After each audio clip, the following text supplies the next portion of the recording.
C'est bon ça. Super. Bonjour à tous. Alors, est-ce que vous m'entendez bien jusqu'au fond? Ouais, super, très bien. Maître Liénard, merci d'avoir accepté notre invitation.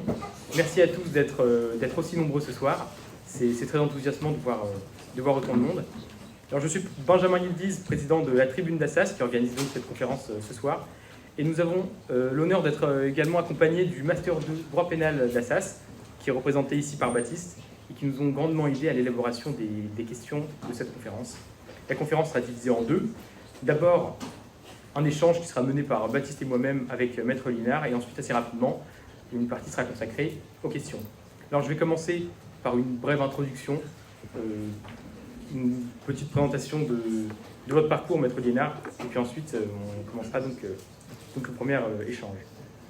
Alors, Maître Liénard, vous n'avez pas toujours voulu être avocat, puisque quand vous commencez vos études de droit à Descartes, vous avez un objectif qui est assez précis, qui est celui de passer le concours de commissaire de police. Dans cette optique que vous pratiquez le tir sportif, la boxe, la course à pied. Puis pendant vos études, vous suivez les enseignements d'un IEJ, d'un institut d'études judiciaires, qui préparait donc à la fois au concours de commissaire de police et à l'examen d'entrée au barreau. Et puis finalement, en raison d'un concours de circonstances, vous ne passez pas le concours de commissaire de police, mais vous passez l'examen d'entrée au barreau que vous obtenez, même si vous maintenez la ferme intention de vous présenter un jour au concours de commissaire de police. Vous entrez donc dans l'avocature par une première collaboration dans laquelle vous traitez des dossiers relevant du contentieux commercial, du droit des contrats. Autrement dit, vous êtes encore bien loin de la légitime défense policière. Un peu par hasard, ensuite, à l'occasion d'un stage de tir, vous rencontrez Robert Paturel, donc un grand champion de boxe française et accessoirement qui était formateur au RAID. Puis au fil de vos discussions, il vous fait part de son besoin de mieux comprendre la légitime défense, qui est une question importante pour les policiers. Et dans la mesure où vous êtes dans la préparation du concours de commissaire et que vous êtes particulièrement intéressé par les règles de l'usage des armes notamment, vous lui proposez de discuter de ces sujets avec ses collègues au RAID. Et c'est ainsi que vous avez organisé des journées de partage d'informations au RAID. Puis, toujours à partir de ce dénominateur commun qui est le tir sportif, vous rencontrez un officier de gendarmerie qui vous ouvre la possibilité de visiter les locaux du GIGN à Versailles. Et puis, de la même manière, au GIGN, vous dispenserez des sortes de formations d'information juridique. Et tout cela aboutira à former des liens professionnels puis amicaux avec ces hommes, avec ces unités d'élite. Et vous irez d'ailleurs jusque faire l'objet d'un tir de confiance au GIGN, qui symbolise quand même une confiance absolue entre vous et ces hommes. Le tir de confiance, pour ceux qui ne le sauraient pas, c'est l'épreuve finale pour intégrer le GIGN, qui consiste à se faire tirer dessus à balles réelles, à une quinzaine de mètres, sur une cible en argile qui est placée sur un gilet pare-balles sur la poitrine. Finalement, vous ne passez pas les concours de commissaire, mais vous resterez quand même proche de la profession en ce que vous consacrerez votre carrière à défendre les forces de l'ordre. Puis entre-temps, vous avez déjà commencé à intervenir dans la défense de forces de l'ordre. Ce sont des affaires qui vous viennent assez naturellement puisque votre expertise juridique, elle est complétée par les différents loisirs que vous pratiquez. Et c'est ainsi que votre compétence se fait connaître, votre clientèle grandit, votre réputation aussi. Votre expertise dans la matière ne fait plus de doute. Vous participerez d'ailleurs, par exemple, pendant plus de 15 ans à la formation des élèves commissaires de police. Aujourd'hui, vous traitez essentiellement d'affaires relatives à l'usage de la force par les autorités de maintien de l'ordre, et certaines des affaires que vous avez traitées ont véritablement fait trembler la France. Vous avez notamment représenté les 3 gendarmes poursuivis en 2016 après l'interpellation mortelle d'Adama Traoré, 2 des 3 policiers mis en cause dans la mort de Cédric Chouviat en 2020, et puis vous assurez également la défense du policier mis en cause dans la très récente et retentissante affaire Naël. Bref, vous devenez ce que vous nommerez vous-même l'avocat des flics. Cette courte présentation, elle nous aura permis de comprendre un peu mieux l'homme derrière la robe d'avocat. Je crois que c'est toujours assez pertinent d'avoir un aperçu de la personnalité de l'intervenant pour mieux comprendre la conviction, pour donner un peu d'épaisseur au propos. Alors, Maître Liénard, je vous laisse désormais la parole si vous souhaitez apporter des éléments à cette présentation. Puis sinon, Baptiste ouvrira notre échange avec une première question. Oui, bonsoir à tous d'abord, merci de m'accueillir. Tir de confiance, j'en ai fait beaucoup plus qu'un. J'ai raconté dans mon livre le premier, mais on m'a beaucoup tiré dessus après. Je devenais la cible préférée. Celui qui ne riposte pas. Oui, j'ai eu beaucoup de chance dans ma vie. J'ai rencontré des belles personnes, j'ai rencontré des gens qui sont devenus des amis et qui ont eu en même temps besoin de moi. Et j'étais là évidemment pour assurer leur défense. Et aujourd'hui, ils sont très nombreux à avoir besoin de moi, de plus en plus nombreux. Hélas, ça suppose un certain penchant de la société. Et puis, on essaie d'être là. Mais ça sonne très souvent la nuit. Quand je dis très souvent, c'est qu'on est réveillé. On a une ligne d'urgence qui sonne 2 à 3 fois par semaine, la nuit, par des policiers qui viennent d'ouvrir le feu, qui viennent de faire une interpellation difficile, qui sont en plein désarroi et qui ont besoin d'assistance, qui ont besoin de guide, parce que juridiquement, ils ne savent pas se positionner. Ils ont peur, parce qu'aujourd'hui, un policier sur la voie publique ou un gendarme, il a peur de plein de choses. Il a peur de ne pas rentrer chez lui le soir parce qu'il serait blessé ou tué. Il a peur de ne pas rentrer chez lui le soir parce qu'il serait en garde à vue. Et il a peur aussi, aujourd'hui, de la détention, de plus en plus. Alors que moi, quand j'ai commencé, la détention d'un policier ou d'un gendarme, ça n'existait pas. Sauf celui qui a volé des scellés et qui est parti avec un sac de drogue. Mais celui qui tirait sur la voie publique, celui qui défendait sa vie, celui qui défendait la vie d'autrui, il n'avait aucun risque d'aller en détention. La société comprenait que l'usage de la force, ça participe d'une opération de sécurité et du maintien de l'ordre public. Aujourd'hui, c'est plus le cas. Aujourd'hui, un policier qui tire, il va en détention. On le sait depuis l'affaire de Naël. Ce n'est pas le premier à aller en détention, mais c'est quand même tout cet été absolument exceptionnel. Ça fait 32 ans que je fais ce métier et c'est mon premier tir avec un policier qui part au trou le soir de son déferment. Je peux vous dire que je l'ai mal vécu, je le vis mal, lui aussi, et on se bagarre tout le temps pour le faire sortir. Ça fait 4 mois maintenant, et la prochaine fois qu'on plaide pour lui, c'est dans 2 jours, c'est jeudi matin, à la chambre de l'instruction de Versailles. On va essayer de le faire sortir à nouveau, mais il ne sortira pas, parce que c'est politique. Et on aura le temps d'en parler, on pourra en discuter, mais vous savez qu'il y a une sorte de vase communicant dans une salle d'audience.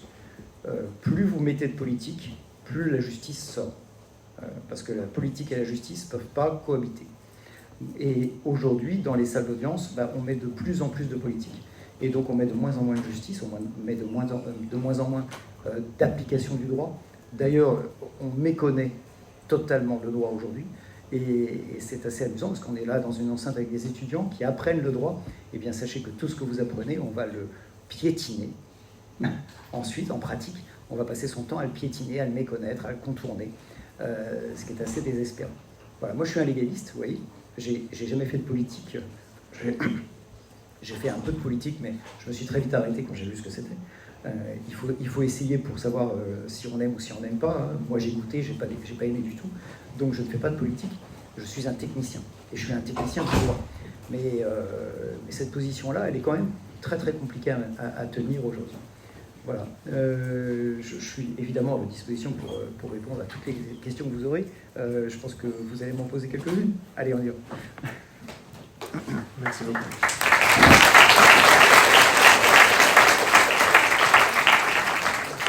Bonsoir maître, bonsoir à tous. Benjamin l'a rappelé au niveau de ce que vous avez pu faire. Vous avez fait des interventions dans les services du RAID, du GIGN, des élèves commissaires de police, etc., pour répondre à un besoin d'éclairage juridique sur le cadre de l'exercice de leur force et sur la légitime défense, qui sont des choses qui pour eux sont des sources de questionnement permanents. Et alors, ma question c'est, est-ce que vous mesurez, peut-être dans vos échanges avec vos clients, dans les retours que vous avez, etc., à quel point est-ce que cette peur des conséquences juridiques derrière, et qui est de l'ordre de la réflexion, alors qu'eux, à ce moment-là, sont a priori dans l'action, affectent leur exercice, et si les formations que vous dispensez permettent éventuellement de réduire cela. Est-ce que vous pouvez mesurer les bienfaits finalement des formations dans le temps, ou finalement d'un membre des forces de l'ordre qui serait mieux renseigné sur ce qu'il peut faire ou non dans l'action? Elle est intéressante votre question. Comment est-ce qu'on est serein quand on porte une arme létale sur soi? Comment est-ce qu'on peut l'être? C'est compliqué, parce qu'il n'y a rien de pire que de porter une arme létale sur soi. Ça veut dire qu'on a la capacité technique peut-être pas morale, peut-être pas mentale, peut-être pas intellectuelle, mais on a la capacité technique de donner la mort. Parce que quand on porte un calibre sur soi, la mort, elle est au bout du canon. Et si on le sort, on risque de tuer. Et tuer, c'est irréversible. C'est la moindre des choses. Donc comment est-ce qu'on vit sereinement avec la probabilité qu'un jour on soit confronté à un usage des armes létales, que l'on soit à l'origine de cet usage des armes et qu'on doive en répondre? Moi, c'est vrai que je forme beaucoup de gens, beaucoup de personnel, et d'ailleurs, en gendarmerie, je suis chef d'escadron, mais je fais que de la formation, je fais de la formation juridique. J'essaye de faire en sorte que les gens soient plus sereins quand ils m'ont rencontré qu'après. Et comment est-ce que je les rends plus sereins? Eh bien, c'est très simple, je prends l'ensemble des critères juridiques, je leur explique, et je leur dis de les mettre à la poubelle. Je leur dis de les mettre à la poubelle parce que lorsqu'ils vont défendre leur vie, ça ne sera pas intellectualisé. Vous savez, on a plusieurs cortex. On a le néocortex, le siège de la réflexion. C'est celui qui est très mobilisé chez vous, étudiants. On a le cortex limbique, le siège des émotions. Et puis, on a le cortex reptilien, qui est le cerveau primitif. Et quand vous allez être confronté à un stress létal, ce qu'on appelle le stress dépassé, c'est votre cortex reptilien, donc le cerveau primitif, qui va vous donner des injonctions. Et il va les donner de manière binaire, fuis ou combat. Les psychiatres vous expliqueront qu'il y a le stress inhibiteur, on peut être frappé de cataplexie stuporeuse, c'est-à-dire interdit par la peur, ou alors le stress mobilisateur. Et le stress mobilisateur, il dit fuis ou combat, mais sans idée intellectuelle. Pour vous donner un exemple, il faut voir ces vidéos, vous savez, où vous voyez un immeuble de grande hauteur en flammes, et vous voyez une personne qui ouvre la fenêtre et qui saute. La personne, elle n'ouvre pas la fenêtre, elle regarde en disant « Oh là, c'est haut, je ne vais pas par là, je vais aller par là, et puis je vais essayer de trouver une solution. » Non, elle ouvre la fenêtre, elle saute. Parce que ça ne passe pas par son filtre de conscience. Et ce qu'il faut comprendre, c'est que quand on défend sa vie, le policier qui se fait tirer dessus, il ne va pas réfléchir, il n'est pas en capacité de réfléchir. C'est son cerveau primitif qui va lui dire « combat » ou qui va lui dire « casse-toi de là », parce que c'est injouable. L'analyse, elle sera faite comme ça. C'est-à-dire que sur la voie publique, avec l'arme à la main, vous ne pouvez pas vous poser la question de savoir si vous êtes en état de légitime défense ou pas. Vous ne pouvez pas essayer de mobiliser votre mémoire pour savoir quels sont les critères de la légitime défense, quels sont les critères de 435.1, est-ce que c'est absolument nécessaire, est-ce que c'est strictement proportionné, etc. Non, vous défendez votre vie comme vous pouvez. Et puis après, vous laissez votre avocat travailler. Après, vous essayez de contextualiser, après, vous essayez d'expliquer. Après, vous assumez l'après, donc vous êtes confronté à la machine judiciaire et à cette machine à broyer que représente la justice aujourd'hui. C'est-à-dire que pour être serein aujourd'hui, quand on porte une arme, moi j'ai jeté à la poubelle tous les critères et j'en ai retenu un. Je n'ai pas retenu absolument nécessaire parce que ça me chagrine, ce critère.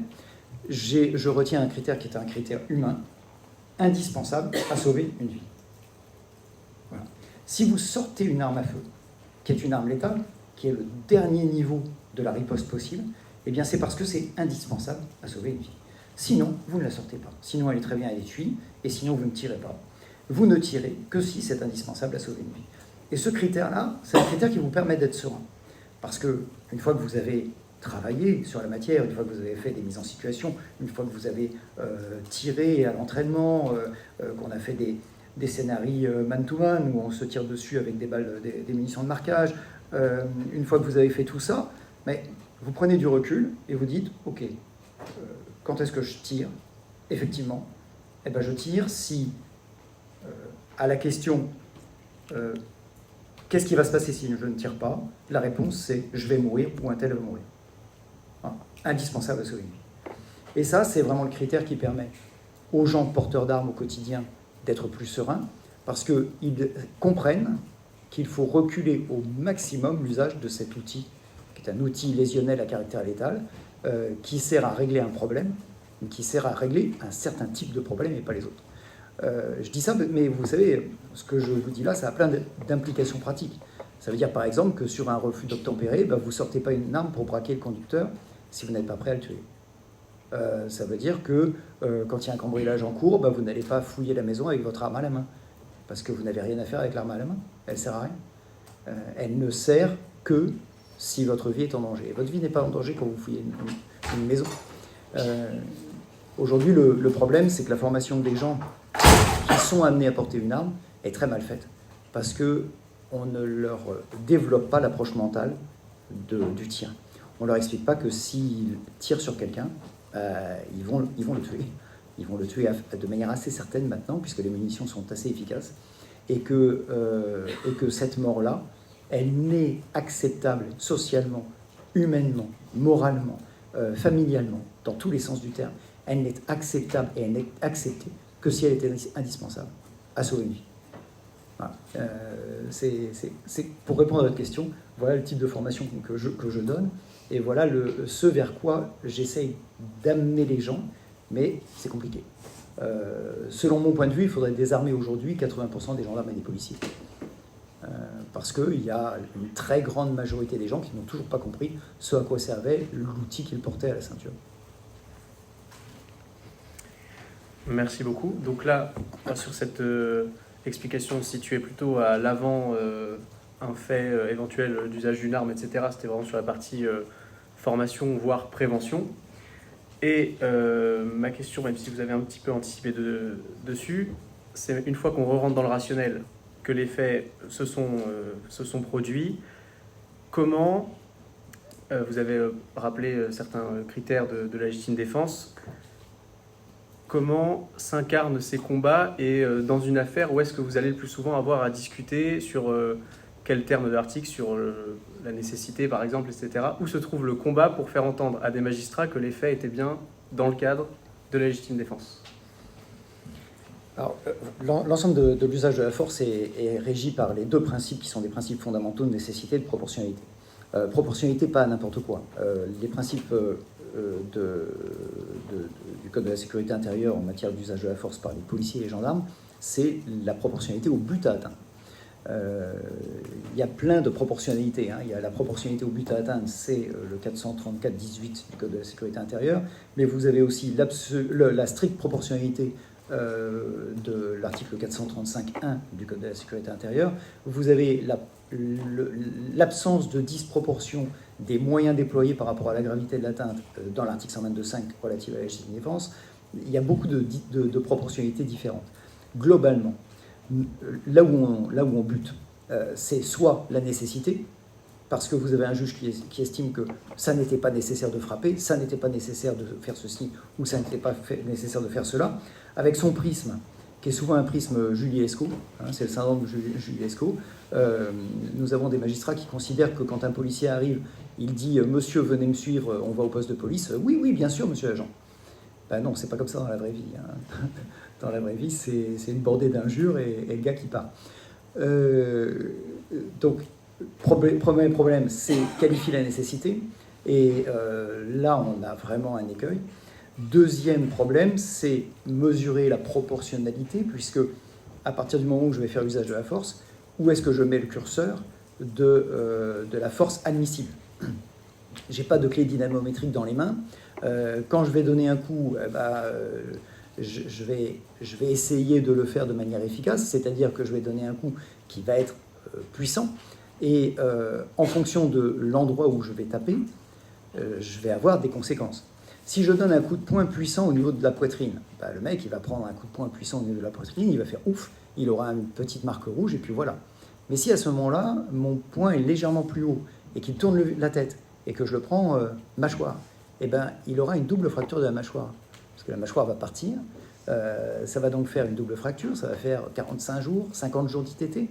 Et l'approche judiciaire qui devrait être sur l'action elle-même, le juge devant simplement s'assurer que l'action est légitime, l'approche judiciaire se fait sur le résultat, ce qui est très mauvais. Donc nous avons des policiers qui sont condamnés pour avoir donné un coup de poing et pour avoir cassé une mâchoire, alors qu'ils ne seraient pas condamnés si le coup de poing avait touché l'épaule. Mais l'épaule est au niveau de la mâchoire. Le coup de poing a été lancé. Et ce qu'on devrait regarder en principe, c'est la légitimité de l'action de force. Ce n'est pas ses résultats. Et c'est d'ailleurs ce que dit la Cour de cassation. En matière de proportion, on ne s'attache pas au résultat de l'action, on s'attache à l'action elle-même. D'ailleurs, ça fait sens. Voilà les difficultés qu'on a. En pratique, c'est d'abord qualifier la nécessité, dire en quoi il était nécessaire dans ces circonstances-là de faire usage de la force, et en quoi l'usage de la force est proportionné à la situation qu'on a eu à gérer. 73 du Code de procédure pénale, vous savez, vous avez une jurisprudence de la Cour de cassation qui dit que l'utilisation de la force doit être proportionnée aux conditions de l'arrestation. Donc, je regarde quelles sont les conditions, et si les conditions nécessitent une riposte forte ou l'usage de la force, et bien dans ces cas-là, je vais mettre, à chaque fois que le gars va mettre 1 euro dans la machine de la violence, je vais mettre 1,10 €, pas 2 euros. Je ne vais pas lui démonter la tête parce qu'il refuse de se faire interpeller. Mais force doit rester à la loi, et donc nécessairement, le policier ou le gendarme doit gagner. Et pour gagner, il faut qu'il contraigne son adversaire, il faut qu'il gagne le combat. Et donc il faut qu'il soit plus fort que lui. C'est compliqué à faire comprendre à un magistrat. Aujourd'hui, on est sur un principe 0 mort, 0 blessé. Le magistrat ne veut pas qu'un policier ou un gendarme blesse quelqu'un.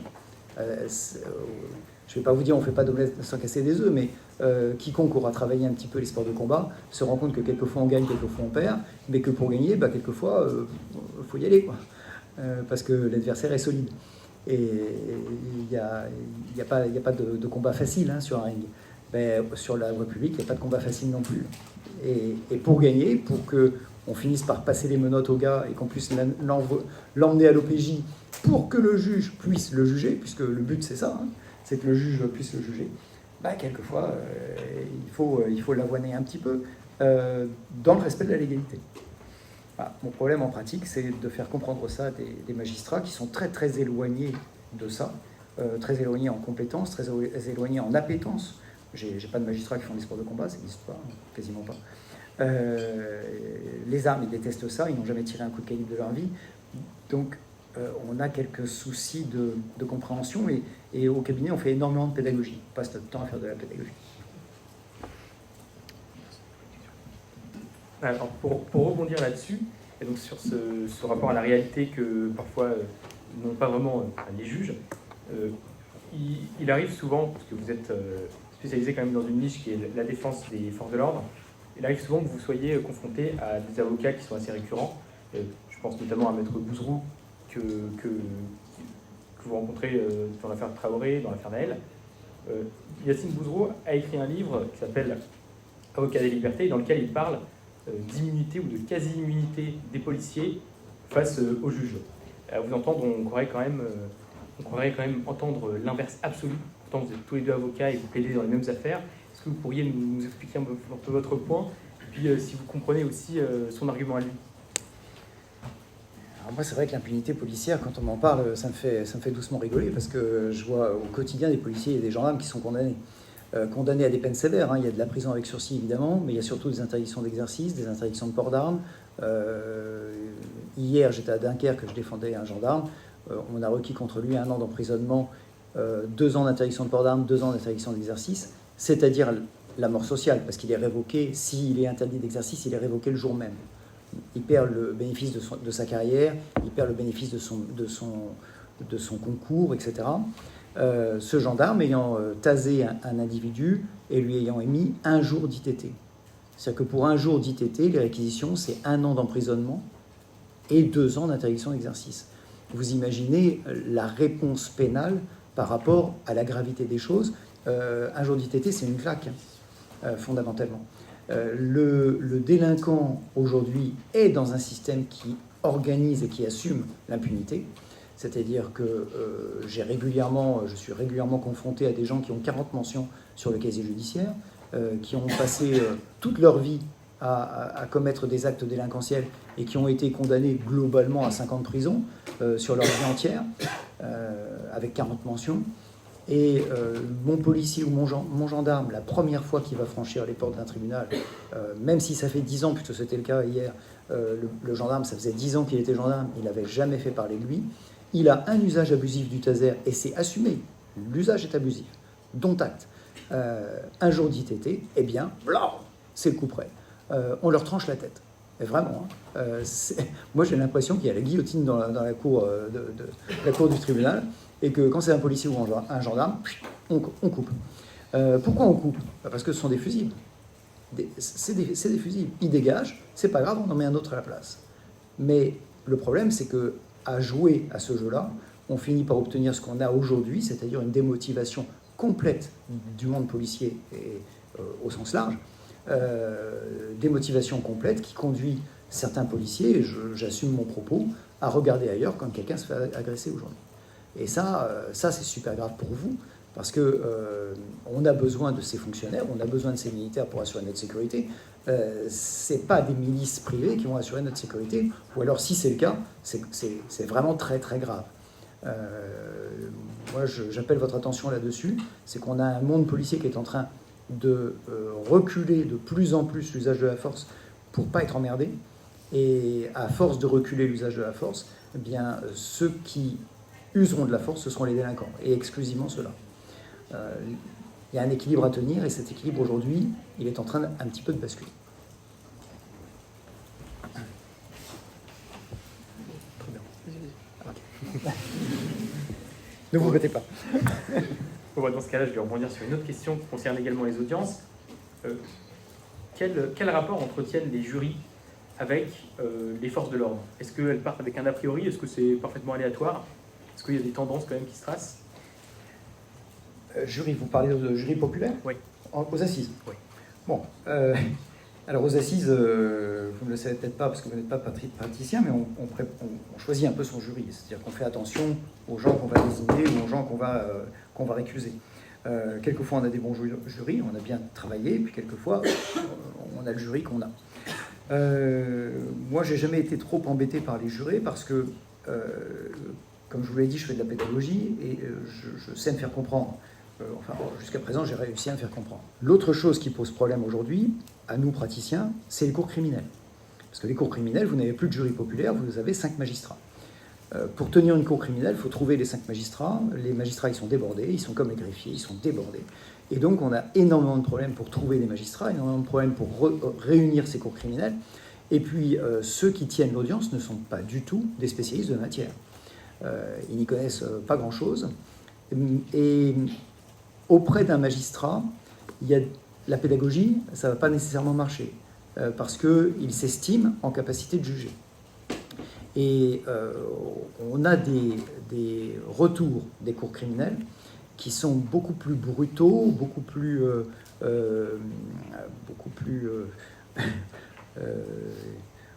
problématiques que devant un jury populaire. Donc on est vent debout, nous avocats, on est vent debout contre les cours criminels, on n'en veut pas, les magistrats n'en veulent pas non plus, c'est anticonstitutionnel. Le ministre de la Justice qui disait qu'il n'en voulait pas, maintenant les a mis en place. C'est la joie du retournement de veste. Mais ça nous pose vraiment un problème en termes de réponse pénale sur des faits majeurs. Hein. Alors, quand est-ce qu'un policier ou un gendarme va passer à la cour criminelle? Quand il aura éborgné quelqu'un avec un LBD. Et comme vous le savez, ça arrive souvent. On a pas mal de gens qui ont été éborgnés, justement ou injustement, hein, parce qu'il y a plein de gens qui ont reçu des balles de LBD qui n'auraient jamais dû les recevoir. Il y a plein de gens qui ont perdu des yeux qui n'auraient jamais dû les perdre. Et là, le traitement judiciaire qui va être fait, il va passer par la cour criminelle et ça va piquer très fort. Je serai en cour criminelle en décembre prochain sur un tir LBD qui a éborgné un garçon. Voilà, la réponse je m'attends à ce qu'elle soit compliquée. Ce qui nous oblige à faire appel, parce qu'en appel, on aura une cour d'assises avec un jury populaire et on pourra travailler convenablement.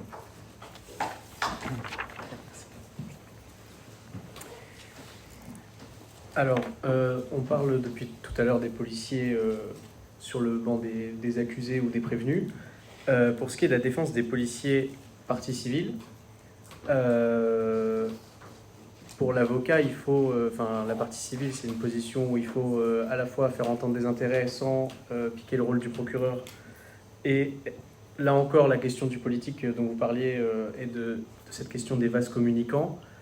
Est-ce que faire entendre la souffrance ou en tout cas le préjudice des policiers, quand il n'est pas seulement physique et incontestable, c'est une difficulté par rapport aux magistrats? J'imagine que c'est encore une pédagogie différente que celle de l'usage des armes. Et donc, comment est-ce que vous abordez ce pan-là, on va dire, de votre travail? Défendre un policier victime, ça suppose une certaine technique, effectivement. Moi, il y a un truc que j'arrive pas à faire, c'est plaider l'absence. Hein. Je supporte pas les morts. Hein. J'ai beaucoup de mal avec la mort. Donc, j'ai plaidé il y a 15 jours aux assises pour un policier qui a été tué.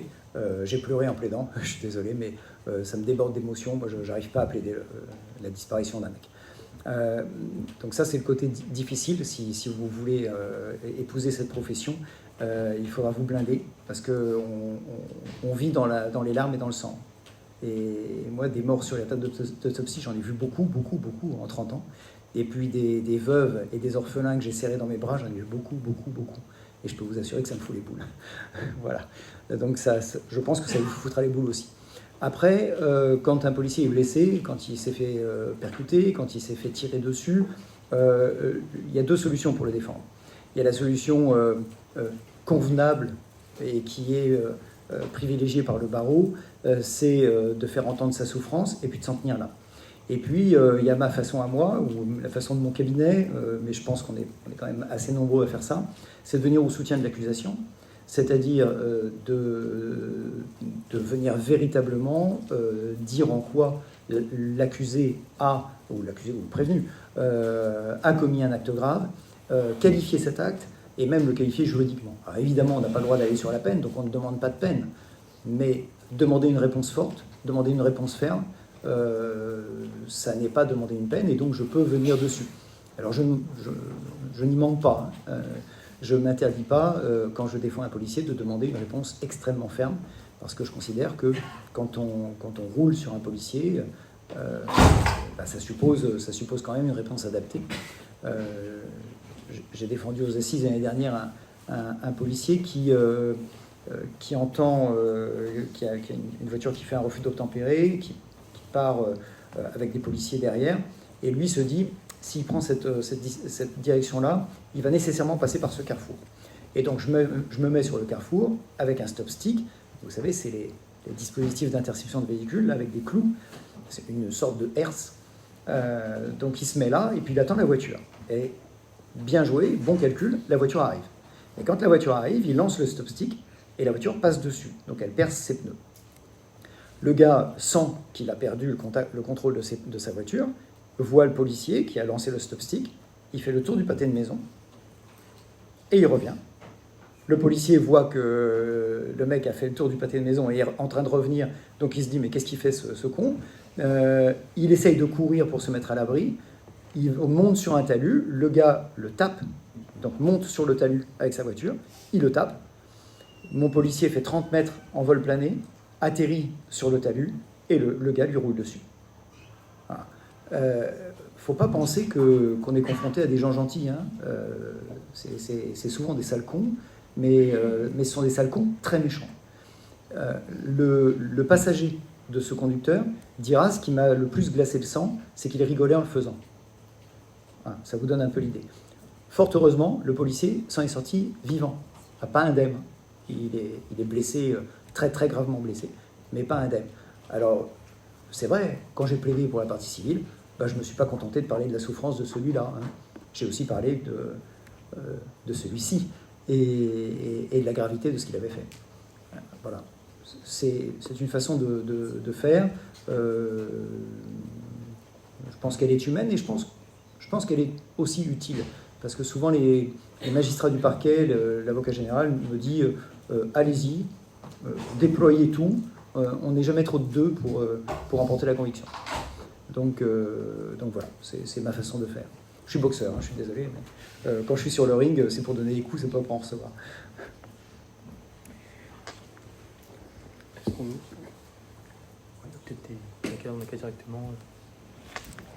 Alors, est-ce qu'à ce stade, il y a déjà on a quand même passé directement à la partie questions. Est-ce qu'il y a des réactions, des questions dans le public ? Oui. Alors, un micro qui vient d'arriver, on va essayer de voir si ça marche, et puis sinon, on peut essayer de parler très fort ou de venir proche. Bonjour maître, merci pour votre intervention. Alors, vous avez dit quelque chose qui m'a quand même marqué, c'est vous pensez qu'il faut désarmer 80% des policiers et des gendarmes, car la majorité ne sait pas s'en servir. Mais dans ce cas-là, est-ce que c'est la formation qu'il faut changer ? Est-ce que c'est pas un problème qu'il faut... Mais absolument, absolument. L'État est déficient dans la formation des policiers et des gendarmes. Il est déficient techniquement et déficient mentalement. C'est-à-dire qu'on ne donne pas aux gens les bonnes clés pour qu'ils puissent être sereins. attention, c'est pour ça que je dis qu'il faut les désarmer, parce que je ne souhaite pas que les gens soient désarmés. Je souhaite simplement qu'ils soient extrêmement bien formés. Aujourd'hui, un gendarme, ça tire 50 cartouches dans l'année. Un policier, ça tire 90 cartouches dans l'année. Et un gendarme du GIGN, ça tire 100 cartouches par jour.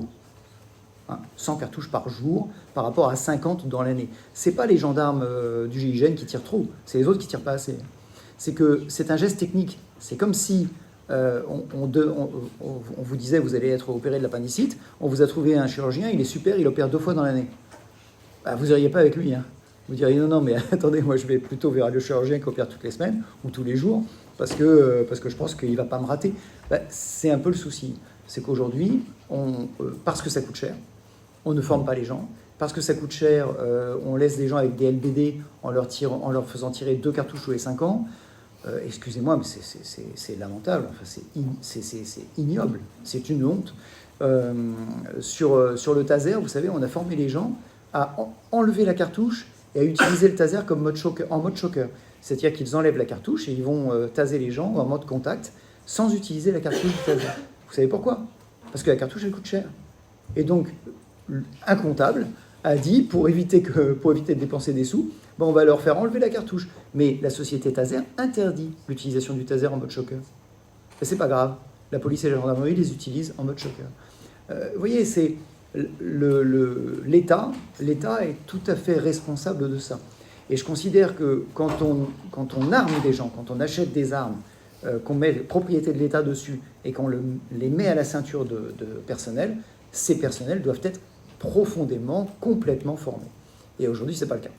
Alors, les Anglais ont réglé le problème. Hein. Ils ont des personnels civils qui sont armés et formés. Ils ont le Bobby qui n'est pas armé. Et puis, ils ont des équipes de réponse rapide qui sont puissamment armées, très équipées, très formées et qui tournent dans les villes toute la journée. Au moins, il y a une réponse armée rapide. C'est ce qu'ils appellent d'ailleurs les équipes de réponse armée. Pourquoi pas? Pourquoi pas faire ça? Si on ne veut pas former les gens, il ne faut pas les armer. On ne peut pas se permettre d'avoir sur la voie publique des gens qui, en droit, n'y connaissent rien et techniquement sont complètement incompétents. Il y avait à l'époque où les statistiques étaient publiées, il y avait une statistique qui disait que le pourcentage de touchés en situation réelle de tir dans la police nationale, c'était 7%. 93% de balles perdues. Les balles perdues, elles ne sont pas perdues pour tout le monde. Moi, citoyen, je n'ai pas envie d'être confronté à un policier qui tire dans tous les sens et qui ne sait pas maîtriser son calibre. C'est la moindre des choses. Voilà.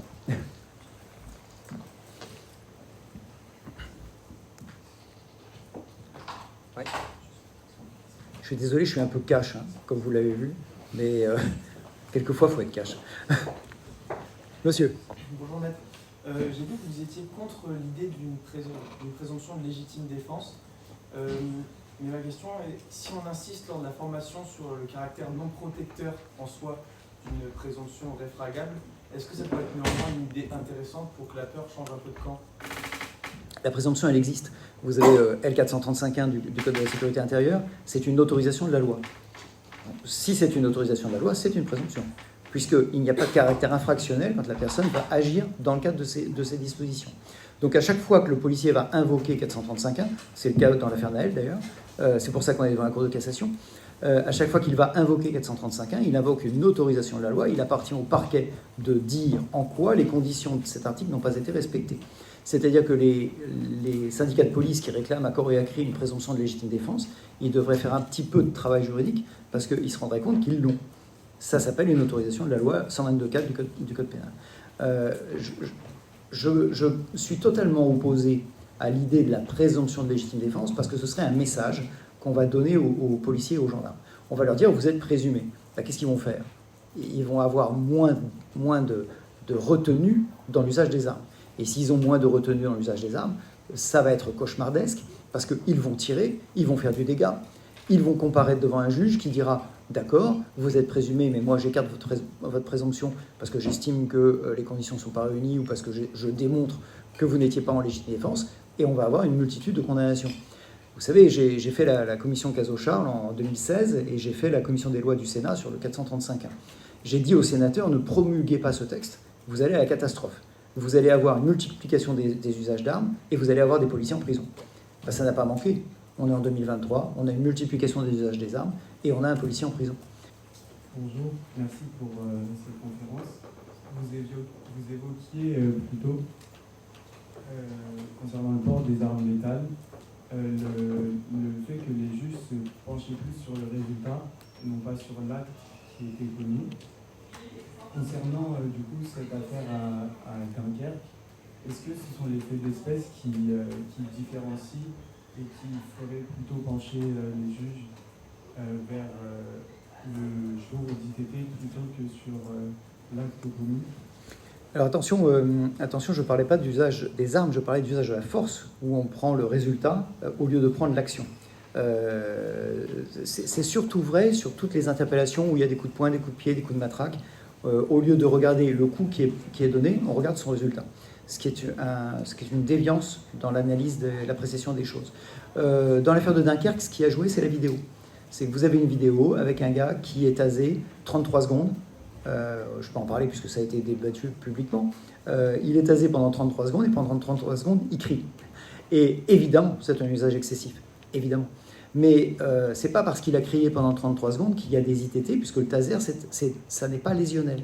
C'est-à-dire que quand vous l'utilisez en mode choqueur, bah, vous faites juste mal, mais derrière, il n'y a pas de suite, il n'y a pas de conséquences, il n'y a pas de bleu, il n'y a pas d'incapacité. Et c'est pour ça que le garçon se retrouve avec un jour d'ITT. Mais la vidéo étant choquante, la réponse pénale est extrêmement élevée. C'est comme Naël. La vidéo, elle est terriblement choquante. Elle est choquante pour tous les gens qui la regardent. Et comme elle est choquante, bah, la réponse pénale est extrêmement élevée. Alors qu'on ne devrait pas répondre judiciairement en fonction d'une vidéo, en fonction de l'émotion. On devrait faire un peu de travail d'analyse et de travail en droit. Aujourd'hui, moi, je suis frustré, vous voyez, parce qu'on n'applique pas suffisamment les règles.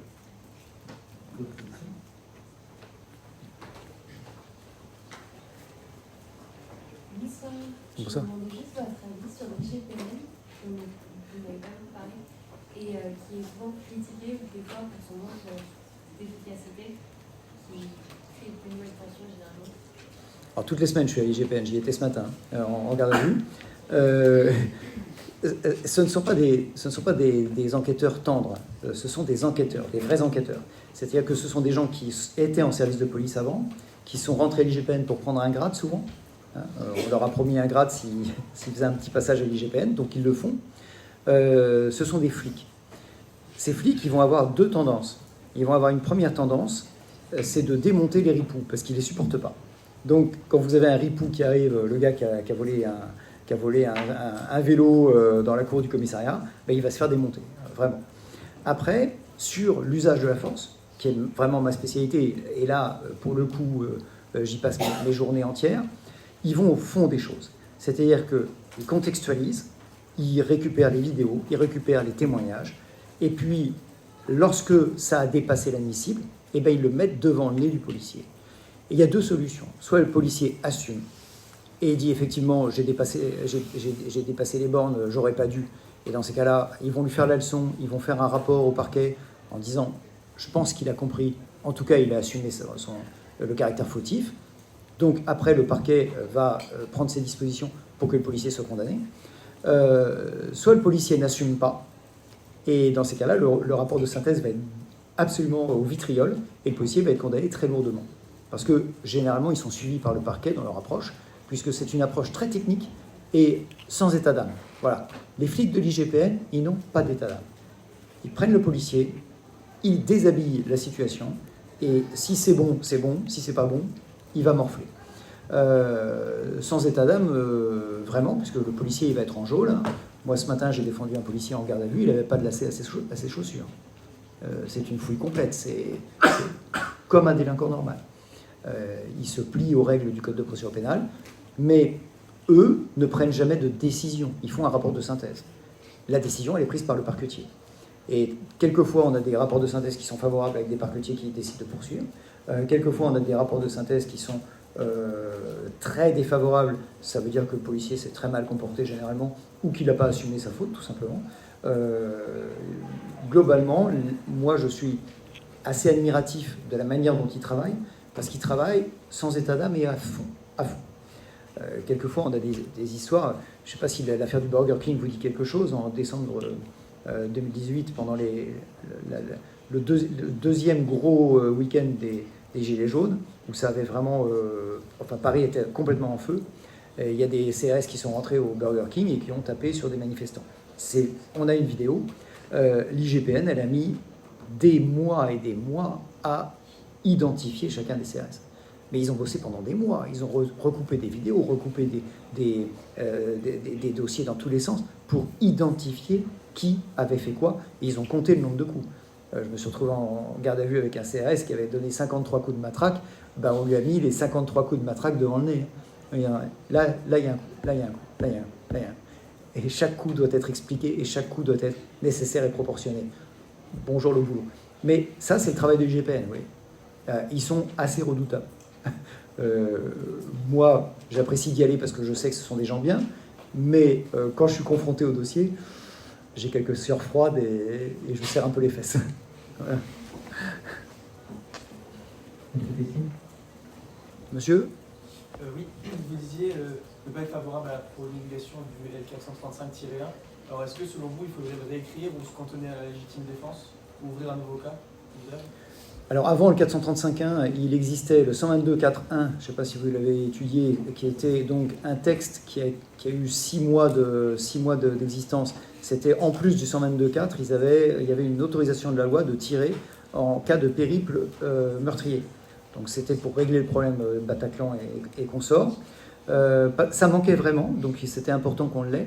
C'est le 5e cas du 435.1. Et il y avait l'ALD.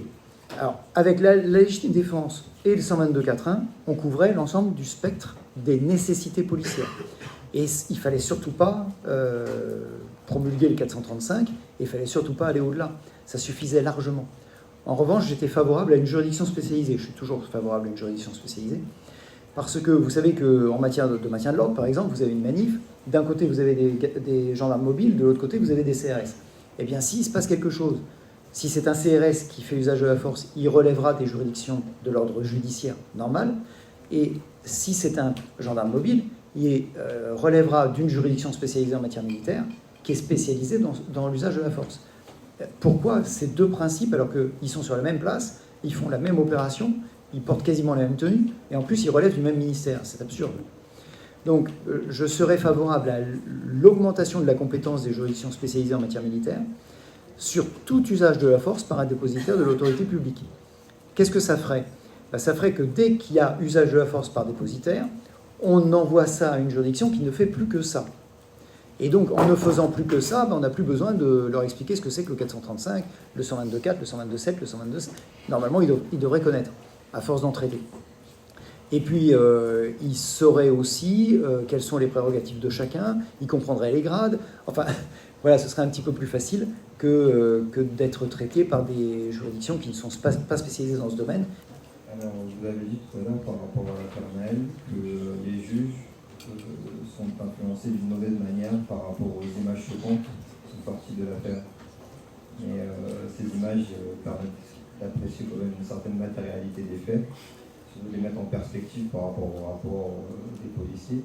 Donc selon vous, sur quelle base le magistrat devrait plus s'appuyer pour rendre leur jugement en dehors de ces images-là et de l'intention des policiers? Alors, un magistrat, pour moi, sa ligne directrice, c'est le droit.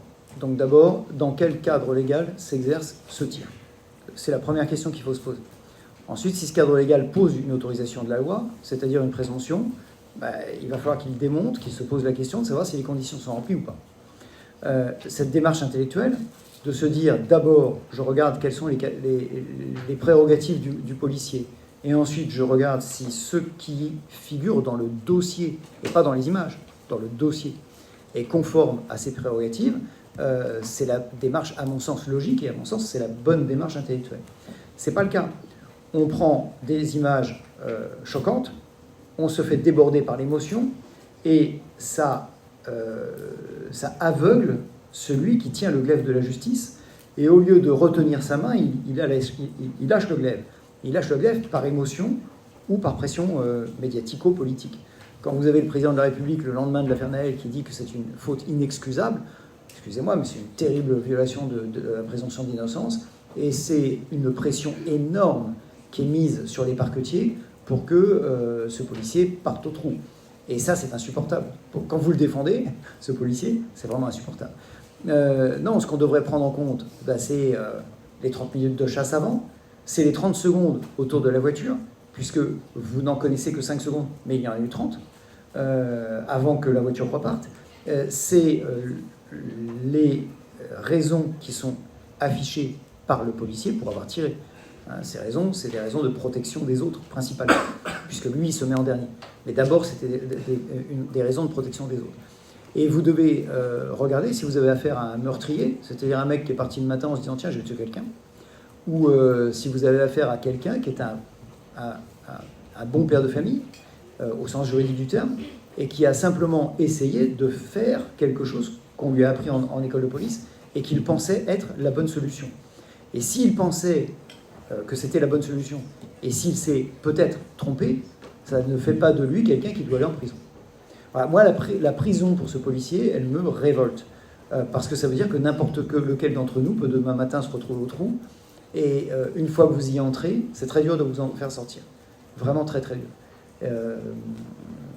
Votre question, peut-être? Bah, allez-y, mais parlez fort pour qu'on vous entende derrière. Bonsoir maître, déjà merci pour votre intervention.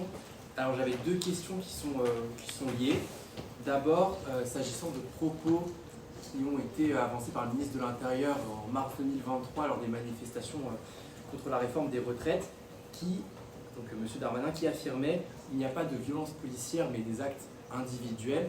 Est-ce que pensez-vous de ces propos? Est-ce que vous êtes d'accord ou non? Et ensuite, deuxième question qui est un peu liée, vous en avez un peu parlé quand vous parliez de petite musique pour les violences policières. Je voulais votre avis sur le terme de bavure policière ou plus largement violence policière. Qu'est-ce que vous en pensez? Est-ce qu'il est justifié? Est-ce que ça correspond à une réalité? Enfin, juste votre avis sur le sujet. Alors, mon avis sur le sujet, c'est qu'il y a des millions d'opérations de police en France chaque année. Des millions. Je crois qu'on est à 8 millions d'opérations de police par an. Sur ces 8 millions, il y en a moins de 1% qui donnent lieu à une réclamation. Et encore moins à des plaintes. C'est-à-dire que dans 99% des cas, les policiers et les gendarmes font extrêmement bien leur boulot. Et si vous diffusez cette petite musique, si vous diffusez le poison des violences policières en faisant penser que chaque action de la police, c'est une action violente parce que le policier est violent dans son ADN, vous avez un de mes confrères que je ne citerai pas qui dit que c'est systémique, le racisme et les violences dans la police, c'est systémique. C'est pas du tout systémique. Ce qu'il y a, c'est que les policiers et les gendarmes font partie des forces de l'ordre. C'est-à-dire que l'usage de la force fait partie de l'ADN de ces gens. Ils sont là pour exercer la force. Donc effectivement, pour exercer la contrainte. Ce ne sont pas des gardiens de square et ce ne sont pas des gens qui vont vous servir des frites. Ce sont des gens qui vont vous servir des coups de poing si vous voulez lutter. Et c'est leur métier. Leur métier, c'est d'exercer la force et la contrainte. Alors évidemment, c'est compliqué. Mais ils le font quand c'est nécessaire et ils le font régulièrement avec extrêmement de mesure. Ça, c'est le quotidien des policiers et des gendarmes. Ils interpellent, ils jettent les gens au sol, ils leur font des clés de bras, mais toujours avec mesure et toujours dans le cadre légal. Et puis, quelquefois, vous avez ce qu'on va appeler une bavure. Vous avez quelqu'un qui tire et il y a, par exemple, un passager de voiture qui est touché. Alors, on peut considérer que c'est une bavure. Une bavure, c'est une faute. Ou alors, on peut regarder les choses avec plus de recul et se dire, qu'est-ce que c'est? Est-ce que le gars a volontairement tiré dans le passager qui n'était pas armé? Ou est-ce qu'il a visé le conducteur? Et par défaut de formation, parce que ça va vite, parce que c'est dynamique, parce que c'est pas une science exacte, au lieu de toucher le conducteur, il a touché le passager. Auquel cas, ça s'appelle un dommage collatéral d'une action légitime. Moi, je défends des gens, des hommes et des femmes, dont le métier est d'exercer la force, qui essayent de le faire du mieux qu'ils peuvent, mais avec les moyens qu'ils ont, et notamment avec la formation qu'ils ont. Mon gendarme d'hier, vous voyez, il est gendarme depuis 10 ans, il a eu une formation initiale au taser, il n'a jamais été recyclé. Voilà, aucun recyclage. Pourquoi? Parce que ça coûte cher, parce qu'on n'a pas le temps, parce que le formateur est malade, parce qu'il y a le Covid, aucun recyclage. Nous, citoyens, On ne doit pas accepter ça. On doit dire à l'État, faites le boulot, parce que quand même, ils sont là pour assurer la force, pour assurer notre sécurité. On ne doit pas avoir de bavure. Mais la réalité, c'est pas celle-là. Et celui qui fait usage de la force, alors qu'il n'est pas formé, alors qu'il n'est pas recyclé, il ne fait pas nécessairement une faute. Il ne fait pas surtout nécessairement une bavure. Voilà pourquoi la petite musique violence policière m'embête, parce que dans 99% des cas, c'est l'usage légitime de la force. Et lorsque ce n'est pas l'usage légitime de la force, pour celui qui aura tabassé un mec alors qu'il était au sol menotté, je l'ai vu, j'ai beaucoup tourné avec les services de police, j'ai vu des violences illégitimes, je les ai toujours dénoncées, et ça m'a toujours été totalement insupportable. Mais c'est toujours des faits individuels, effectivement. C'est pas la police qui est violente. La police exerce la force, et il y a un connard qui est violent. Mais c'est un connard. Ouais. C'est pas la police. Bonsoir maître. Je voulais rebondir sur ce que vous avez dit tout au long plus ou moins de cette conférence. Vous avez employé le terme de guillotine. Vous savez, au début, à l'encontre des policiers, que les jurys populaires étaient souvent, entre guillemets, très peu favorables. Vous parlez de l'opinion médiatico-politique qui influencerait la manière dont on analyse les affaires, mais n'y aurait-il pas une certaine part de logique, entre guillemets, dans tout cela, quand on sait que vous dites on accorde aux policiers ce pouvoir de faire des clés de bras, d'utiliser la force, etc.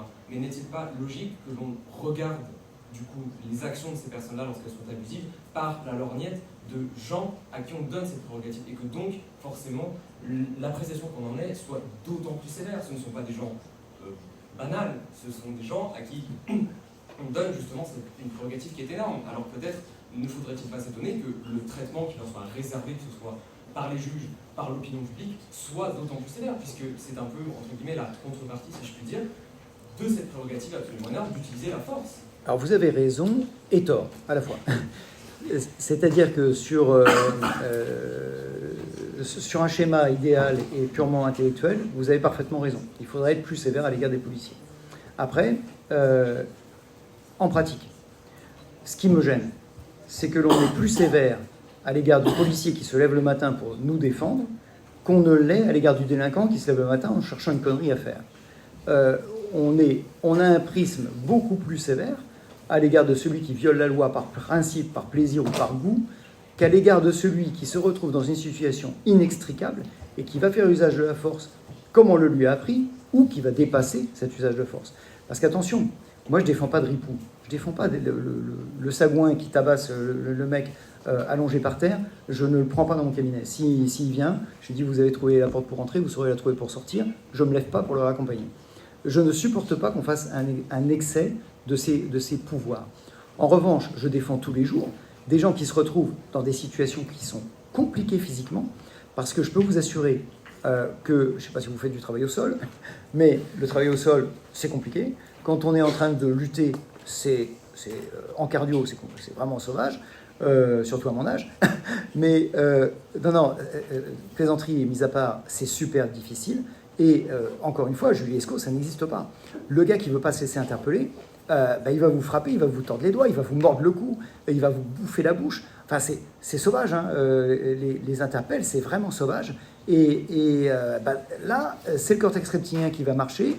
Peut-être qu'il va y avoir des coups en trop. Peut-être. Peut-être qu'il va y avoir une clé qui va être trop forte et vous allez péter un bras ou vous allez péter une épaule. Peut-être. Mais on doit le regarder sous le prisme de ce à quoi le policier ou le gendarme a été confronté. Et c'est ce que je plaide un peu, ça va vous faire marrer, mais de la pureté de son cœur. Parce que ce policier ou ce gendarme, quand il est en train de se battre pour passer un menottage, il ne s'est pas levé le matin en se disant « Tiens, je vais en démonter un ». Il est confronté à l'événement et il le gère comme il le peut.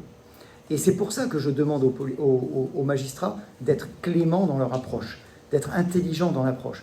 C'est de voir d'un côté que le délinquant, lui, a fait ses choix, et ses choix sont des choix délinquentiels, alors que le gendarme ou le policier, lui, a été sous la contrainte et qu'il a résisté à cette contrainte comme il le pouvait, avec les moyens qu'il avait.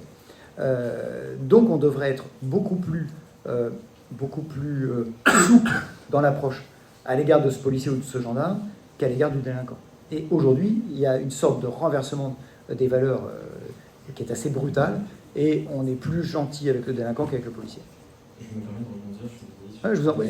Mais justement, vous dites très justement que vous ne défendez pas les ripoux. Que donc, pour eux, et donc je suppose que c'est dans votre cas que vous dites, on ne peut pas se laisser influencer car ce ne sont pas des ripoux, ce sont des gens qui ont fait usage de la force dans un cadre où il n'y avait pas le choix. Mais quid alors de celui qui est un ripoux? Et alors lui, est-ce qu'on aurait le droit de se laisser influencer? Est-ce qu'on aurait le droit d'avoir des déclarations à droite à gauche si c'était un ripoux? Ah mais attention, celui qui de manière parfaitement gratuite frappe quelqu'un, celui qui vole dans les casiers des téléphones portables ou qui vole un sac de drogue dans les scellés, celui-là il faut le démonter. Pourquoi? Parce qu'il est pire qu'un délinquant. C'est un policier qui connaît la loi, qui est chargé par sa mission de la faire respecter et qui la viole en conscience et volontairement. Celui-là, il faut le démonter. Il n'a rien à faire d'abord dans les forces de l'ordre, évidemment, mais surtout l'appréciation par le magistrat de son acte de délinquance doit être sauvage. Oui, évidemment. Pourquoi? Parce qu'il est intelligent, parce qu'il est formé, parce qu'il connaît les risques, parce que, en conscience, alors que sa mission est de protéger les gens, il est allé à l'envers. Véritablement, ce franchissement de la ligne, il est insupportable. Moi, attention, les gens que je défends, c'est des gens qui ont pensé faire le bien. Et jusqu'au coup ultime, quand il y a un coup ultime, ils ont pensé que c'était nécessaire. Alors quelquefois ils se trompent, hein, évidemment. Quelquefois ils ne sont pas dans les clous. Mais au moment où ils l'ont fait, comme mon gendarme d'hier, ces 33 secondes, elles n'étaient pas du tout justifiées. Mais il me dit, mais je ne me suis pas rendu compte. J'avais le doigt crispé sur la détente de mon taser et j'arrivais pas à lever le doigt. Ben oui, évidemment. Alors je lui ai expliqué, il ne le comprenait pas. Je lui ai expliqué que la raison pour laquelle on avait créé les ABS sur les voitures. Vous savez, de mon temps, il n'y avait pas d'ABS sur les voitures. Ce qui fait que vous voyez un carambolage devant vous, on appuyait très fort sur le frein et les 4 roues de la voiture bloquaient. Et donc la voiture, elle continuait tout droit pour aller manger le carambolage. Et on disait, on nous formait quand on passait le permis de conduire, dès que les roues bloquent, il faut lever le pied. Il faut lever le pied de la pédale de frein. Oui, mais c'est impossible. Parce que le cortex reptilien, lui, il dit appuie, freine. Et on freine, et bla, on rentre dedans. Et donc, on a créé l'ABS, qui est un système qui relève automatiquement la pédale de frein et qui vous empêche de freiner. On a compensé donc votre humanité par un système technique. Si on avait la possibilité de faire ça sur les tasers, ce serait bien. Mais voilà la raison pour laquelle il a appuyé, il n'a pas réussi à décrocher son doigt du taser. Ça aussi, il faut l'expliquer. Je l'ai expliqué hier. Je ne sais pas si j'ai été entendu, puisque c'est mis en délire. Mais voilà. Vous voyez, il y a effectivement 3 approches. Il y a l'approche du délinquant, il y a l'approche du policier dans l'exercice de ses fonctions qui pense faire bien, et puis il y a l'approche du policier délinquant.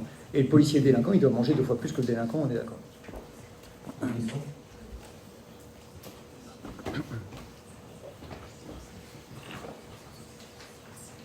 Merci, bonsoir maître, je vous remercie pour vos explications. J'ai une question dans le cadre des faits qui sont déroulés cet été. Est-ce que vous subissez des pressions en lien avec la FML? Et si oui, est-ce que vous rencontrez des difficultés dans l'exercice de votre travail? Vous savez, ça fait des années que je suis menacé tous les ans par divers groupes, des groupes divers et variés. Je me suis tapé, je crois, à peu près tous les groupes terroristes possibles, des Basques, des Corses, des islamistes, la mafia chinoise, enfin je les ai tous faits. Donc évidemment, je n'ai pas un exercice très serein, je ne sors jamais du cabinet sans regarder à droite et à gauche. Je fais des coups de sécurité quand je rentre chez moi, je grille certains feux. Ouais, évidemment, l'exercice professionnel, enfin le choix que j'ai fait d'exercice professionnel ne me met pas particulièrement en sécurité. Voilà. Après, j'ai eu peur. En 99, j'ai pris un vrai coup de chaud. J'ai eu tous les cheveux blancs en une semaine. Maintenant, je les coupe court, comme ça se voit moins. Voilà, j'ai surtout peur pour mes gamins. Mais c'est pour ça que je fais attention. Il n'y a pas de photos d'eux. Sur les réseaux sociaux, sur des choses comme ça, je fais très attention. Mais ensuite, ils peuvent m'agresser, il ne faut pas qu'ils me ratent, quoi.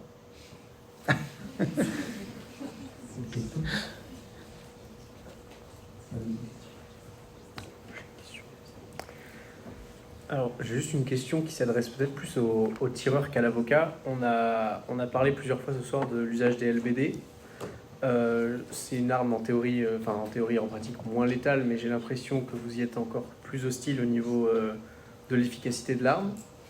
On a aussi parlé des tasers qui n'étaient pas lésionnels, mais qu'on n'utilise qu'en mode choker parce que les cartouches coûtent cher. Est-ce qu'il ne faudrait pas entreprendre un travail au niveau de l'armement des forces de l'ordre et peut-être, je vois pas comment ça marche en pratique, mais remplacer le LBD par le taser avec des cartouches, ou en tout cas changer la façon dont on dépense l'argent pour justement, quand on parlait des manifestations, etc., un contact, on va dire, moins compliqué entre forces de l'ordre et manifestants, puisque c'est le cadre d'usage des LBD en général.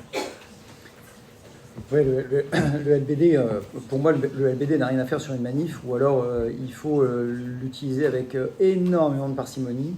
J'ai une cliente qui a tiré 18 coups de LBD sur une manifestation. C'est compliqué.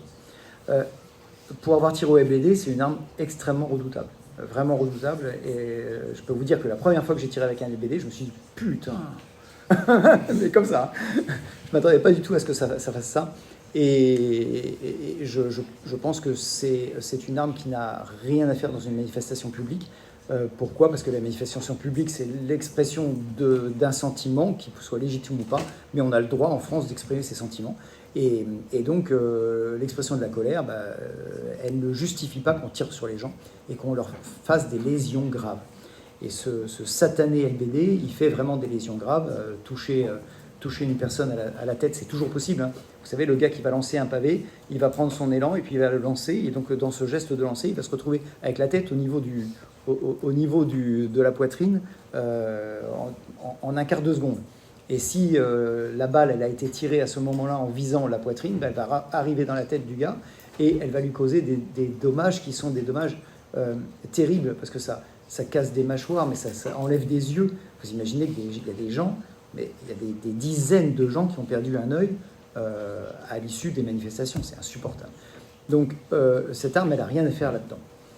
Elle peut être utile dans certains cas, quand il faut vraiment apporter une riposte vive, puissante, douloureuse, violente, sur certaines actions qui sont aussi violentes.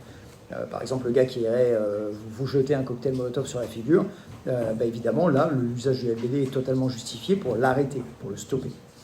Mais l'usage de l'arme létale serait même juridiquement acceptable, hein, puisqu'on serait en rapport de proportionnalité entre un moyen létal et un autre moyen létal.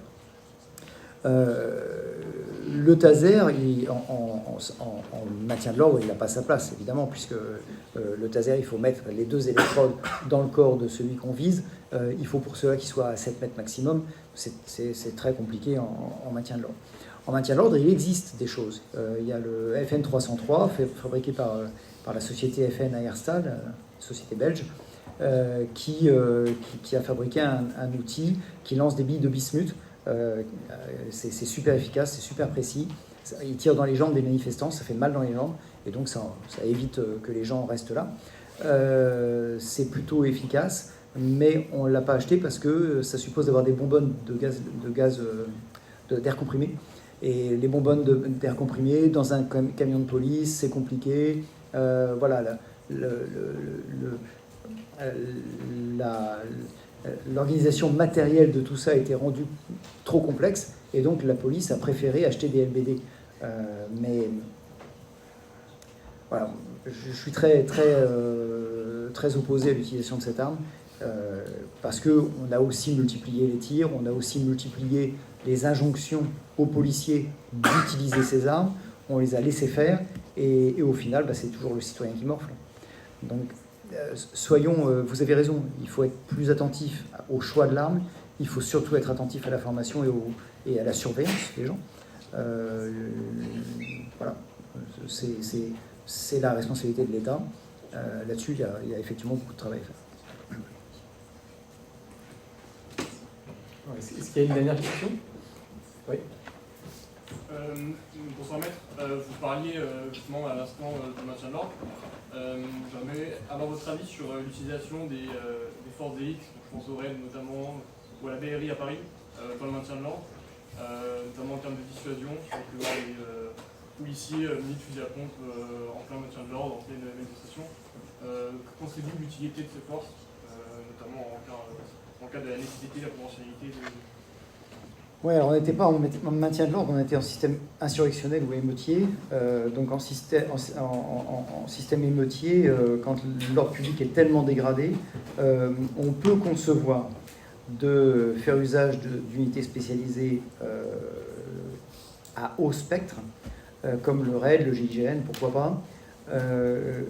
On peut le concevoir. Encore faut-il leur donner les bonnes instructions, leur donner un bon encadrement, c'est-à-dire un encadrement spécialisé en maintien de l'ordre. Ces forces-là n'auraient jamais dû être laissées sans l'encadrement d'une force de gendarmerie mobile ou sans l'encadrement d'une force de CRS, parce qu'ils ont l'habitude d'être confrontés à ces choses-là et donc ils peuvent éviter qu'il y ait des débordements. L'armement doit être choisi. Alors là, vous me parlez de fusils à pompe, mais c'était des fusils à pompe chargés à la beanbag, qui est une munition non létale. Cette munition non létale s'est avérée être létale, évidemment. C'est tout le problème de ces trucs où on vous vend un machin qui va marcher à tous les coups, mais ça ne marche pas à tous les coups, évidemment.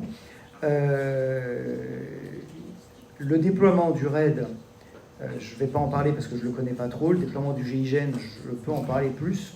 Et le déploiement du GIGN n'a donné lieu à aucun problème. Il y a eu un effet d'affichage, parce que quand vous avez des véhicules blindés qui arrivent, des mecs qui sortent et des gars qui sont puissamment armés, gilet lourd, casque lourd, et qui n'ont pas l'air du tout de rigoler, bah, de l'autre côté, ça s'est un petit peu calmé, mais on a déployé ces unités à chaque fois qu'il y avait une suspicion d'arme létale. J'ai un cas notamment où le GIGN a été déployé parce qu'un individu avait tiré au pistolet semi-automatique sur les policiers. Et là, on a déployé le GIGN, ça a réglé le problème très très vite, sans usage de la force. Oui, madame. Bonsoir, maître. Vous expliquiez tout à l'heure qu'il y avait des coûts trop élevés dans les cartouches de taser. Comment on explique ça alors que le budget de la défense et de la protection, c'est la même? Parce que ça va bien. Ah, bah chaque cartouche coûte cher, parce qu'effectivement, les cartouches de taser coûtent cher. Vous savez, on est régi par des comptables. C'est abominable, on est régi par des comptables. Donc il y a effectivement un budget très important, mais une cartouche de taser par rapport à une heure de vol de Rafale, on est quand même très très très loin. Après, ce sont des choix politiques. Et les choix politiques sont des choix souvent d'économie d'échelle ou d'économie de bout de chandelle. Et moi, je suis confronté toute la journée à des économies de bout de chandelle. Par exemple, la munition de 9 mm, si vous en achetez des millions, des dizaines de millions, ça ne vous reviendra pas si cher que ça. Mais on préfère faire des économies de bout de chandelle, dire le policier il tirera 90 cartouches par an, parce qu'on affiche qu'il est formé, on coche des cases, parce qu'on est dans un pays de cochage de cases, il a fait ses 3 séances, donc tout va bien, donc il peut se balader sur la voie publique. Et on ne s'inquiète pas de savoir s'il est formé. On ne s'inquiète pas de savoir s'il est compétent. J'ai participé un jour à une séance de tir, j'en suis tombé de l'armoire. Le formateur de tir, vous avez vu que j'ai des relations très privilégiées avec le GI. Au GIGN, on tire 100 cartouches par jour, mais on fait très attention à ce qu'on fait avec son arme. Les gendarmes du GIGN sont des tireurs d'élite, des vrais tireurs d'élite. Je me retrouve dans une formation de tir police, et là, le formateur, qui est donc moniteur de tir, dit à la policière, puisque c'est une femme, tu tires, de toute façon, les impacts, on s'en fout, ce qui compte, c'est ta gestuelle. Alors, je l'ai regardé, je lui ai dit, tu vois, ce que tu viens de dire, c'est une énorme absurdité. Ce qu'on attend d'un policier, c'est rigoureusement l'inverse. On l'attend qu'il touche, quelle que soit sa gestuelle. Il peut être sur un pied, il peut être en ballerine, il peut être sur une main, j'en ai rien à foutre. L'important, c'est que s'il appuie sur la détente, il touche la cible. Moi, ce qui m'importe, c'est ça.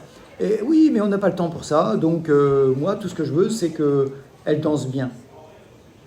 Ah, ça vous montre le niveau de ce que l'on demande à un policier qui porte une arme susceptible de vous tuer tous les jours sur la voie publique. Ça me semble ahurissant. Mais ça, c'est des économies de bout de chandelle.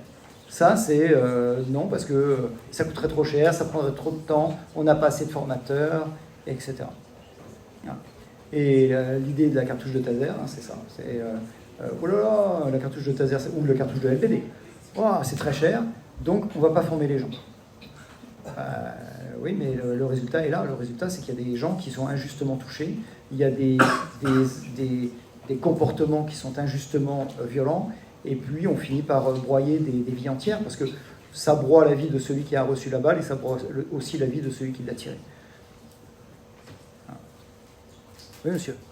Est-ce que finalement, historiquement aussi, il n'y aurait pas une baisse de la qualité de la formation en fait, des policiers par rapport à avant? Alors bizarrement non, parce qu'on forme mieux les gens qu'ils étaient formés il y a 30 ans. Il y a 30 ans, c'était un cauchemar total, c'était l'absence totale de formation, alors qu'aujourd'hui, on parle quand même un petit peu plus de formation. Vous savez, les 90 cartouches par an et les 3 séances de tir, c'est finalement assez récent. Avant, il n'y avait pas ça. Avant, il n'y avait pas d'obligation de formation continue. Donc, on va plutôt dans le bon sens, mais on y va très, très, très lentement. On va encore plus lentement que la justice, qui est déjà une vieille dame et qui va déjà lentement. Non, il faudrait vraiment une révolution. Il faudrait quelqu'un qui dise « Non, stop, on arrête les conneries. Soit on les désarme, soit on les forme. » Mais ça, en France, ça n'existe pas. Ça s'appelle le courage politique, ça n'existe pas. Oui, voilà. Est-ce qu'il vous arrive, c'est surtout concentré sur le fait justificatif de légitime défense, est-ce qu'il vous arrive aussi de plaider le commandement de l'autorité légitime? Je pense notamment au CRS dans les manifestations qui obéissent des ordres supérieurs. Et si oui, comment les juges le reçoivent? La question, c'est est-ce qu'on utilise 122.4, pas autorisation de la loi, mais commandement de l'autorité légitime, pour défendre un policier en maintien de l'ordre notamment, qui aurait fait usage de la force. Alors évidemment, on a plein de cas où, là j'ai un cas actuellement d'un tir de cougar, donc un lance-grenade, et le policier, on lui dit tire, parce qu'il faut tirer, dans l'urgence il tire, sa grenade, elle fait une cloche, et puis elle arrive pleine tête d'un manifestant. Et évidemment, le manifestant fracas osseux, perte de l'heure, donc on est à l'instruction. Et ce qu'on va invoquer d'abord, c'est l'irresponsabilité du tireur, parce qu'il a reçu l'ordre de tir à ce moment-là, dans l'urgence, et donc on va faire porter la responsabilité sur le donneur d'ordre.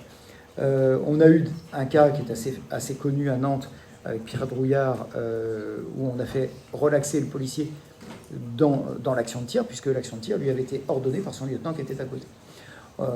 Ça fait partie des choses que l'on peut déployer, évidemment. Monsieur. Alors moi j'ai une question qui pourrait aboutir à une deuxième question selon votre réponse. Premièrement, est-ce que vous pensez que c'est plus cruel de voir une vidéo où un policier tire sur une personne avec un taser pendant 33 secondes et la victime est en train de crier, ou plutôt un policier qui tire et qui fait une vraie balle sur une personne et que la personne meurt à la cause de dans le champ des émotions, il n'y a pas plus cruel ou moins cruel. Vous savez, vous avez l'émotion qui monte et vous avez des images choquantes. Un policier qui tire une vraie balle sur quelqu'un, c'est extrêmement choquant. Un policier qui tasse quelqu'un de manière irrationnelle pendant 33 secondes, c'est aussi extrêmement choquant. Je ne fais pas d'échelle de l'émotion par rapport à ces images. Ces images sont toutes choquantes. Dans ce cas, si c'est un peu le même choc, et que vous disiez tout à l'heure qu'il faudrait mieux désarmer la plupart des policiers avec que des tasers, et bien, si tous les policiers commencent à taser des personnes et que, par malchance, commencent à taser pendant 33 secondes, comme l'affaire dont vous avez parlé, vous ne pensez pas que les juges, par les images choquantes, vont continuer à juger de cette manière-là? J'en sais rien du tout. Si les gens avaient des tasers et tasaient les citoyens, au moins il y aurait un jour d'ITT, il n'y aurait pas un cadavre à la fin. Clairement, on est en train de parler de choses qui sont sur des spectres différents. Le taser, c'est un très très bon outil quand ça fonctionne. Ça ne fonctionne pas toujours. Et ce qu'on a souvent, très souvent, alors sur les schizophrènes ça ne marche pas, on ne sait pas pourquoi. Et ce qu'on a très souvent, c'est que vous savez qu'il y a 2 électrodes. Vous avez une électrode qui va partir vers le haut et vous avez une électrode qui part vers le bas avec 8 degrés d'angle. Et le souci que l'on a, c'est que si vous êtes en situation de stress, au lieu de pousser comme ça vers l'avant, vous allez pousser comme ça. Parce que vous allez verrouiller votre poignet. Et si vous verrouillez votre poignet comme ça, l'électrode du haut, elle va toucher votre mec, mais l'électrode du bas, elle va partir en bas à droite. Et donc elle va rater. Et le cycle ne se fera pas. C'est le principal problème qu'on rencontre avec l'utilisation du taser, et c'est pour ça que ça marche assez rarement en fait. Dans les faits, en réel, quand on déploie avec la cartouche. C'est pas l'arme absolue, loin de là. Et la société taser exige, quand on déploie le taser, qu'on ait une couverture létale. C'est-à-dire que quelqu'un avec une arme à feu soit là pour assurer la sécurité au cas où ça ne marcherait pas. Aux États-Unis, il y a beaucoup d'utilisation de taser qui donnent lieu ensuite à l'utilisation d'armes à feu. C'est pas l'arme idéale n'existe pas, hein. Loin de là. Et le 9 mm est loin d'être une arme idéale.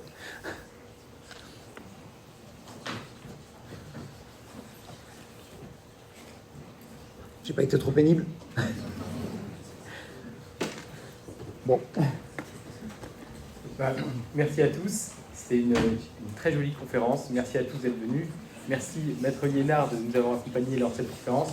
Merci au Master 2 aussi qui nous a grandement aidé dans l'élaboration des questions.